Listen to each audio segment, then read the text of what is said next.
দেখেন তো দর্শক, প্রিয় ভাই বন্ধু সকলে, দেখেন তো কি বস্তু দেখা যায় এখানে। এটা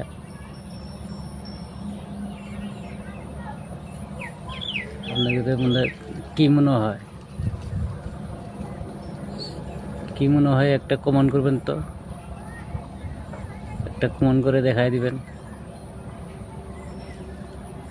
বুঝাই দিবেন। দেখেন তো, দেখেন তো কি বস্তু এটা। সবাই একটা লাইভ, একটা কমেন্ট করবেন। হ্যাঁ তো প্রিয় ভাই বন্ধু, দেখলেন তো? আরেকবার ভালো করে দেখেন, দেখেন তো এই কি সুন্দরভাবে বসে আছে এখানে,